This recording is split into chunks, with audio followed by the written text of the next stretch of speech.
Magandang araw mga bay. Welcome sa ating YouTube channel. Dito naman muli tayo para ibahagi, ipaalam ang mga nangyayari sa ating bayan Sinilangan.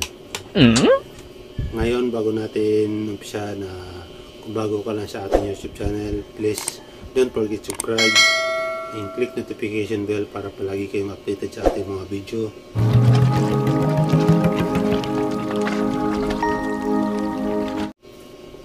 At ito nga ang ating pag-uusapan natin ngayon. Marcos administrasyon plano magtayo ng dito. Marcos administrasyon plano magtayo ng 20. Ang dami nun ah. Saan kaya itatayo yun? 20 bagong dams. Tapos bago matapos ang kanyang termino. Totoo kaya ito?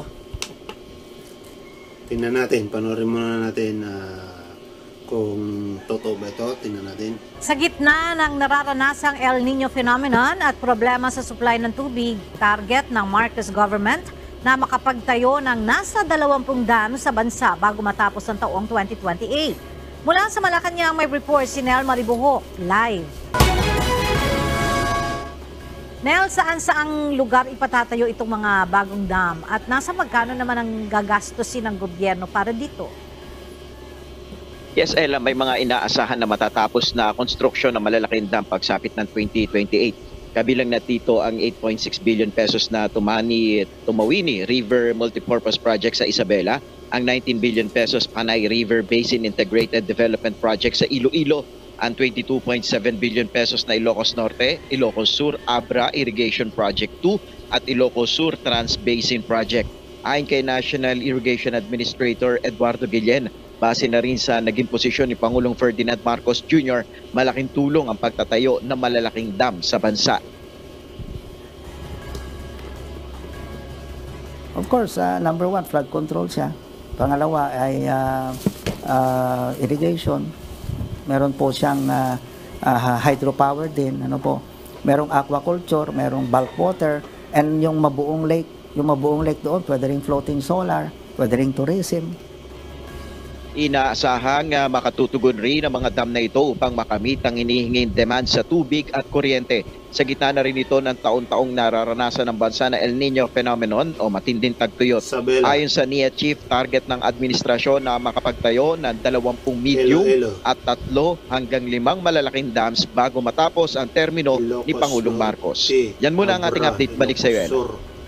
Maraming salamat, Nel Maribuhok. Hindi ba yan budol? Sorry doon sa admin naninigurado lang tayo. Kasi ang plano nyo, napakaganda niyan. Napakaganda niyan. Talagang makakaiwas ng kung sakali magkaroon tayo ng El Nino. Hindi talaga tayo mauubusan ng tubig. Diba? Ang siguraduhin lang natin ninyo, siyempre sa inyo kasi kayong gagawa, kayong admin, siguraduhin natin na hindi yan magiging dahilan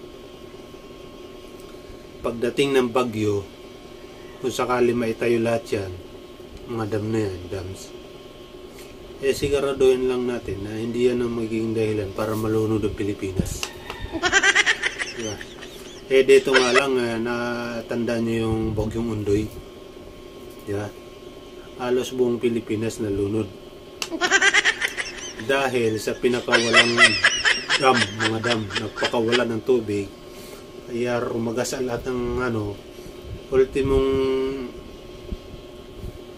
kainta na hindi nakaligtas dun sa Undoy na yun.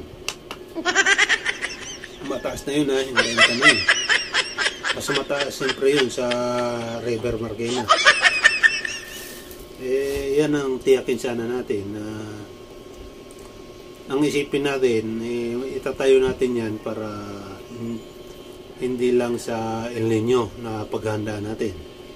Dapat isipin natin, itatayo natin yan, siguraduhin natin na makaiwas sa pagbaha sa buong Pilipinas. Baka mamaya dumating yung malaundoy na bagyo natin, huwag naman sana. Oh, tapos biglang naitayo lahat yan ng mga dam na yan. Tapos, magsabay-sabay yan buksan. Di lunod ang Pilipinas. Nakakatakot naman.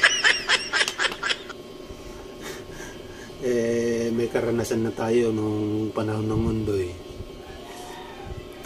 May karanasan na tayo mismo kung paano tayo muntik-muntikan ng malunod samantala nasa kalsada lang naman tayo. Wala makainan ng tindahan, wala mabilan ng damit, kasi lahat lunod. Yeah. Sana maayos yan, pero ngayon pa lang kung magkatotoo man yan, sana hindi budol. Ba't kinasabi budol? May mga ano na tayo meron na tayo dyan mga pangakong binitawan na hindi naman nakakatotoo. Sana matupad, sana magkatotoo. At ngayon pa lang i-congratulation na natin ng BBM admin. Huwag na sana dagdagan pa. Huwag na sana dagdagan pa yung mga boodles. Diba? Hanggang doon na lang sana.